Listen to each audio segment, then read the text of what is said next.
होते हैं कि खाली नाम लिखने वाले को एजुकेटेड मान लेते हैं। मैं आपको बता रहा हूं, जब तक एजुकेशन पे कंसिस्टेंटली इंडिया में काम नहीं किया गया, इंडिया आगे बढ़ ही नहीं सकता। सातवां पॉइंट बहुत काम का, इंडस्ट्रियल नेटवर्क क्लस्टरिंग। इसका मतलब क्या है? चाइना आज उसने सप्लाई चेन सिटीज बना दी हैं कई। ध्यान दीजिए, कम ऑन, क्या होता है supply chain cities?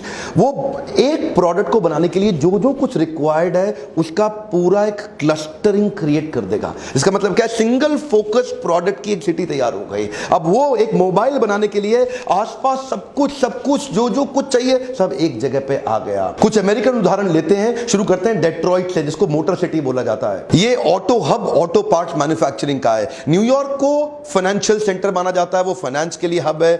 Silicon valley को it is a nexus for technology, वो टेक्नोलॉजी हब है। इस प्रकार की क्लस्टरिंग बनाने के लिए गवर्नमेंट को कई इनिशिएटिव्स लेने पड़ते हैं। उनको ट्रेनिंग में हेल्प करना है, उनको फाइनेंसिंग में हेल्प करना है, उनको एनकरेज करना है, उनको कोशिश करना है कि उस प्रकार की जमीन, उस प्रकार का अरेंजमेंट, इंफ्रास्ट्रक्चर दिया जाए, एफडीआई लाने के लिए एनकरेज किया जाए। जैसे ही ये होगा, इससे क्या होता है? मिलियंस ऑफ जॉब क्रिएशन होने लग जाता है, और जब लाखों लाखों जॉब्स आती हैं, नेचुरली वो पूरा देश धनी हो जाता है उससे। ऑफ कोर्स इंडिया में भी ये शुरू हो रहा है, इंडस्ट्रियल नेटवर्क क्लस्टरिंग। एक एक स्टेट अपने आप को प्रमोट कर रहा है। हर एक राज्य आजकल अपनी एडवर्टाइजिंग अपने हिसाब देखते हैं ना, सीएम, चीफ मिनिस्टर एक एक राज्य की कोशिश करते हैं कि हमारे राज्य में आओ, हमारे यहां करके इन्वेस्ट करो। शुरुआत हो गई है। और आठवां पॉइंट है cost of power and also availability. Cost of power and availability का मतलब क्या है? एक तो चाइना में बिजली अवेलेबल भी है और सस्ती भी है, इंडिया में बिजली अवेलेबल भी नहीं है और महंगी भी है। एक कॉस्ट ऑफ पर किलोवाट चाइना के अंदर लगभग 3 रुपए आती है, वही इंडिया के अंदर एवरेज कॉस्ट आज 8-9 रुपए आती है।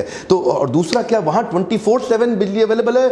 इधर आप कहीं इंडस्ट्रियल एरियाज में आप जाते हैं, वहां 10-10, 12-12 घंटे तक बिजली है ही नहीं। उनको अपने पर्सनल जनसेट, अपनी पर्सनल कॉस्ट पे उसको मैनेज करना पड़ता है। अब जब अगर बिजली का सपोर्ट नहीं है देश में अभी भी कई जगह पे, तो फिर तो नुकसान होता ही है। 9th पॉइंट है वर्ल्ड क्लास इंफ्रास्ट्रक्चर। चाइना और इंडिया में आज भी बहुत फर्क है। चाइना में उनके हाईवेज, उनके रोड्स, उनके पोर्ट्स, उनके एयरपोर्ट्स, उनका जितना सप्लाई चेन, उनका इंफ्रास्ट्रक्चर इन टोटलिटी बहुत आगे है इंडिया के मुकाबले। चाइना एक्चुअली शुरुआत करता है जब भी किसी काम की 20, 25, 30 साल की तैयारी करके चलता है, जिसके कारण इनकी ट्रांसपोर्टेशन कॉस्ट इंडिया के मुकाबले बहुत घट गई है। इंडिया में उतना इंफ्रास्ट्रक्चर नहीं है, इसलिए ट्रांसपोर्टेशन कॉस्ट भी ज्यादा है, जो एक्चुअली कॉस्ट ऑफ मैन्युफैक्चरिंग में ऐड करनी पड़ जाती है। माल बेचते वक्त किसी भी मैन्युफैक्चरर को ट्रांसपोर्टेशन की कॉस्ट तो जोड़नी पड़ेगी। इधर ट्रांसपोर्टेशन दिल्ली टू मुंबई जितनी आएगी, उतनी वहां पे ग्वांगझाओ से उतने डिस्टेंस पे चाइना में देखेंगे वो कॉस्ट कम आती है। क्यों? इंफ्रास्ट्रक्चर अच्छा है, फैसिलिटीज वहां पे बहुत अच्छी हैं। चाइना में तैयारी ग्रोथ, डेवलपमेंट और कंट्री की लॉन्ग टर्म नीड के हिसाब से होती है। हमारे देश में तैयारी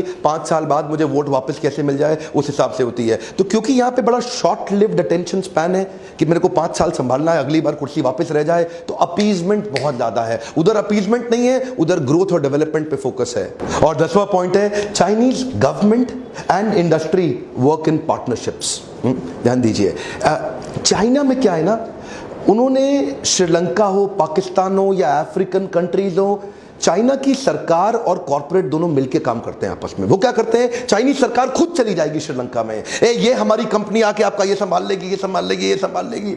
आपको पता है श्रीलंका में मैंने बहुत काम किया है, हमारे ऑफिस रहे श्रीलंका में, हमने बहुत ट्रैवल किया है। श्रीलंका लगभग कुछ दिनों में आप देखेंगे पूरा चाइना कैप्चर करने वाला, पूरे श्रीलंका को निपट गया श्रीलंका हाथ से। हमने अपनी आंखों से देखा है, सब कुछ श्रीलंका के अंदर आज जो भी आ रहा है, जा रहा है, बन रहा है, खा रहा है, कमा रहा है, सब चाइना से ही आ रहा है।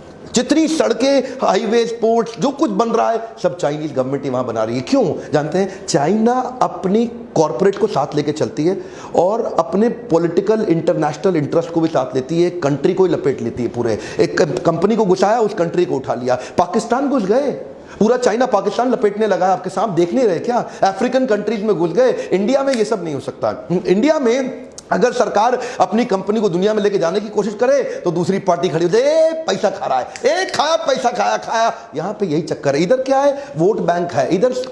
इधर देश ऊपर नहीं है, इधर हमारा वोट ज्यादा ऊपर हो गया है, हमारी जातियां ज्यादा ऊपर हो गई है, बट चुका है। इंडिया एक कंट्री नहीं है, ये 25 कंट्रीज का कॉन्टिनेंट बन गया है। इसके कारण अपने को इकट्ठे खड़ा होना पड़ेगा, और ये कुछ नहीं है चाइनीज लोग। मैं आपको एक बात कहता हूं, अपनी एजुकेशन पे फोकस करिए और इन सबको उखाड़ा जा सकता है। क्या किया उन्होंने पिछले 25-30 सालों में? तो आगे गए हैं। अगले 25-30 साल की अगर हम तैयारी करें और मजबूत देश बने, हम आगे निकल सकते हैं। और आज एक गुड न्यूज देना चाहता हूं, अगर आप एक स्मॉल मीडियम एंटरप्राइज हैं, अगर आप एक स्टार्टअप हैं, अगर आप एक छोटे कॉर्पोरेट हैं और आप कॉर्पोरेट लीडरशिप, एंटरप्रेन्योरशिप बिल्ड करना चाहते हैं, स्केलेबिलिटी के ऊपर एक पावरफुल फ्रेमवर्क बनाया हमने।